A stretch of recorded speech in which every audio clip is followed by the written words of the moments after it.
Have you guys ever wondered why carbon fiber pieces are just so damn expensive?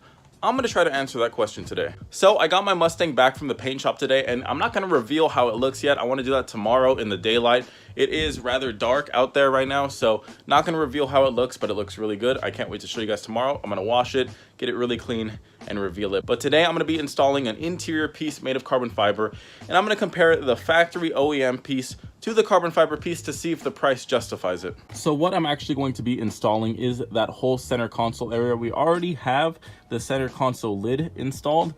Nothing crazy there. It's just a stick-on lid. It doesn't really do much. But we're going to be comparing the weight and durability of the plastic OEM piece to the carbon fiber one. Now let me show you guys the carbon fiber one. So this right here is from True Fiber. It is the carbon fiber center console piece, and it looks beautiful. I mean, the gloss is great. Yeah, it's not woven perfectly, but I mean, look at the complex design. It's not going to look like a flat panel anyways, but look at it. I mean, it looks beautiful. So this is obviously the back. That's where the shifter goes. It is fairly light. I mean, it's light. It's really light. I don't know how light plastic is though compared to it. And that's what I've always kind of wondered. Is it just an aesthetic thing? Is it just to make it look good? Or is it actually that much lighter? Why would something like this cost $300 when you can buy, oh, don't want to show that, when you can buy plastic for much cheaper? Anyway, so let me go ahead and hop inside the Mustang, rip out the factory one. We're going to compare some things to them, install the new one, and we'll be done. It should be a pretty quick video. All right, so removing your factory one is pretty simple. If you do have an S197, there are a couple of screws back here behind the lid, and then I think it just pops right out. I believe that's it. You have to wiggle it around there. I'm going to go ahead and snake the boot through it because I don't want to remove the actual shift knob, and it should be pretty simple. All right, so we got both of them lined up side by side, head to head, and I went ahead and already weighed both of them. So I know how much each one of them weighs. If you guys want to go ahead down in the comments and place a bet, go ahead. But I'm going to reveal it right now. The OEM plastic one with the parking brake boot still attached weighed almost 3 pounds. It was about, 2.8, 2.9, around there. The carbon fiber one with nothing on it, it's just bare carbon fiber, weighed 2 pounds. So you got a weight loss of -1, if that. The weight loss is very minimal. Now, when you take into account maybe doing your whole interior, sure, you might shed off maybe 5 pounds, if that, if you don't add carbon fiber. If you're only taking away, you might shed off some weight. A carbon fiber steering wheel, I'm sure, weighs a bit less than the factory OEM one. But just plastic to plastic, not that big of a difference. So that is the big plus of carbon fiber, is supposedly the weight shedding area, kind of, shedding off some weight. It didn't shed off that much. Now, how much better does it look? I mean, it looks 10 times better. You can just tell the carbon fiber weaving looks great. But let's go ahead and get this one installed. I'm going to actually try it without the boot first, see how it is, because I'm sure this is probably what weighs the most on the thing, and it's made out of metal. I'm gonna try it without that, see how it looks, probably put that on, and we'll call it a day. Actually, guys, I almost forgot. Durability test. I want to hit this thing dead center as hard as I can because that's real life driving conditions. Hammers are going to come flying in through your windows when you're out racing, and you never know what they're going to hit. You don't want to break your center console, so I'm going to go ahead and take a hard whack at it. No, I'm joking, but I don't know. If durability is important to you guys for your interior pieces, we can test how much flex these things have. I mean, you can see it's flexing a bit there. The sides, obviously, it's just plastic. It's gonna flex if you press on it. It's not flexing too much. Obviously, it's not gonna crack. Let's see what this thing, if it's gonna flex or crack. Hopefully not, because I don't have another one of these laying around. Let's take a look. No flex there. Maybe minor flex there, but no flex here at all. So yeah, so far so good. All right, so it's almost in. I think I am gonna put on the little boot because that doesn't look too pretty, being able to see all the metal. I already went and cleaned it. This thing fits super snug. I mean, it's just like a Loctite finish up on that bitch. The only issue I'm having is this doesn't close.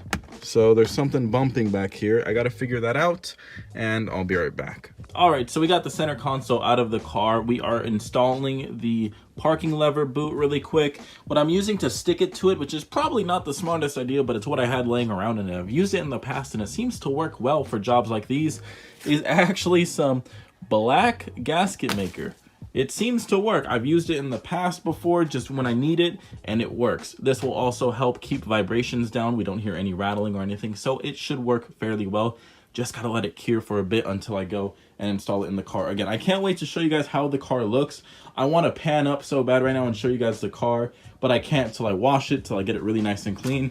But I know you guys are gonna like it. Anyways, while that's drying, let me go ahead and explain my plan with the carbon fiber. So I think I mentioned it in a prior video, but I want to slowly redo the interior, get rid of the cheap plastic, and do it with some nice carbon fiber. We obviously already have the first piece of the puzzle right here. We're getting piece number 2. I don't know if they make a full radio bezel made of carbon fiber. I have been yet to find one, but I know they make all of this in carbon fiber, and same with the steering wheel. I don't think they make the airbag cover in carbon fiber, but I know they make the vents, the gauge cluster, the steering wheel. So we're slowly piecing it together. I'm gonna leave all that up there just how it is. I don't feel like redoing this. This is too much of a pain to do. So anyways, let me let that dry for a few minutes, and I'll come back out here and hopefully we should be done. All right, while that is drying, let me show you guys something we can install real quick. So a few months ago, I lost my antenna. My car cover doesn't have a hole to actually put the antenna through, so you have to take it off every time you want to put on your car cover. It gets annoying. I forgot to put it on one time. It flew off from right here, just shot off while I was driving on the freeway, and I lost it. So I have this little nipple here that, well, it ain't gonna cut it. It looks stupid. I got an empty ass nipple. I was thinking about plugging it with something. Still, no point.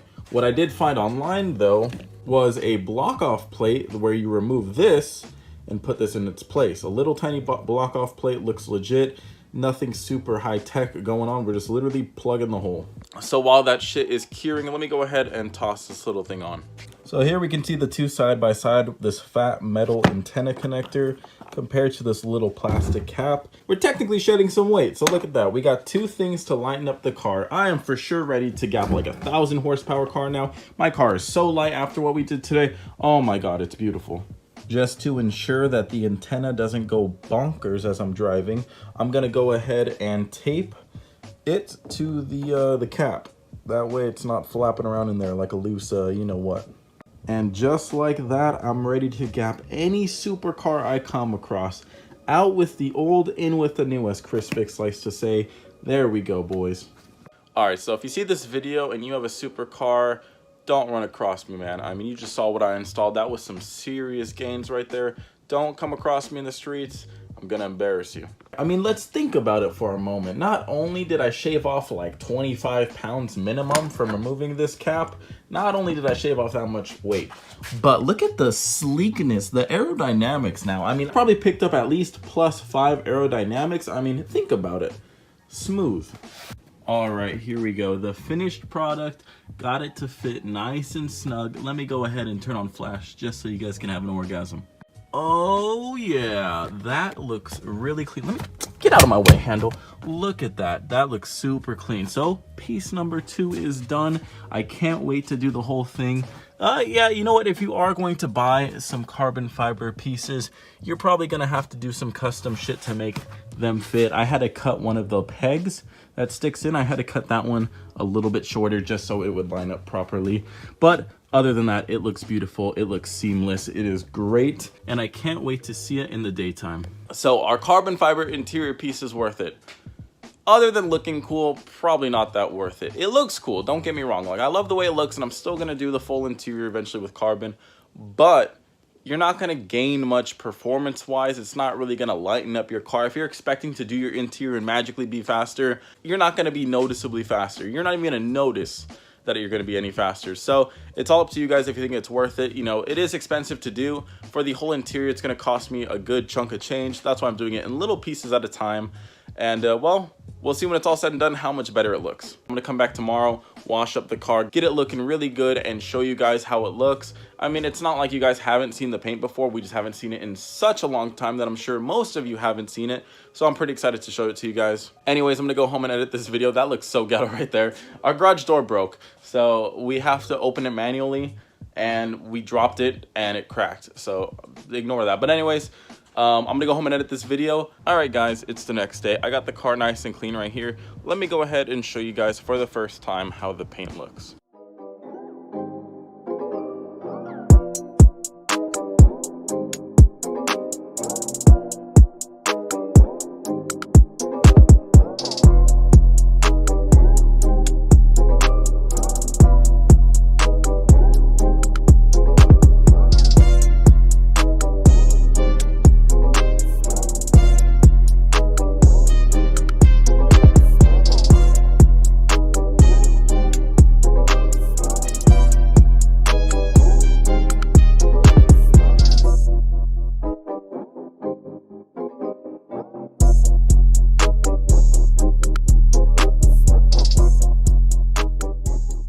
All right, guys, so as you can see, they painted the hood and the bumper to perfectly match the stock factory color, and then they went ahead and added the stripes.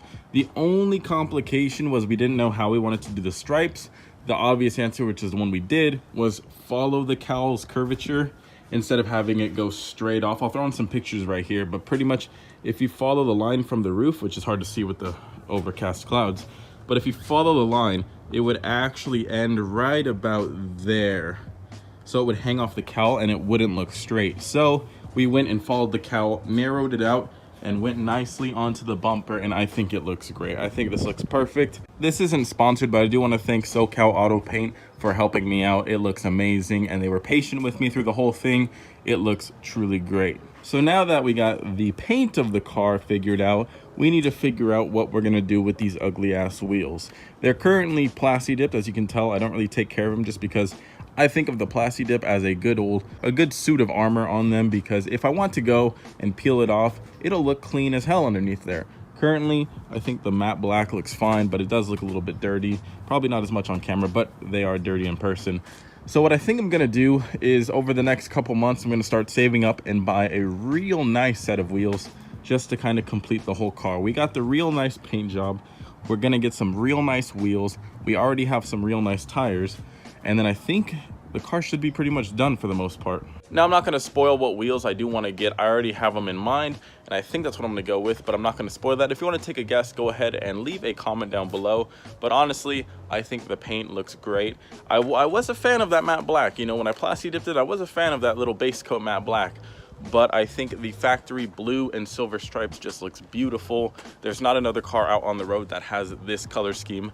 There might be similar ones, but none with this exact color scheme, which I think is great. The car is still drying. As you can tell, it has some drips here and there. I need to buy one of those little air compressor wireless vacuum things that you can use to just like push out all the air.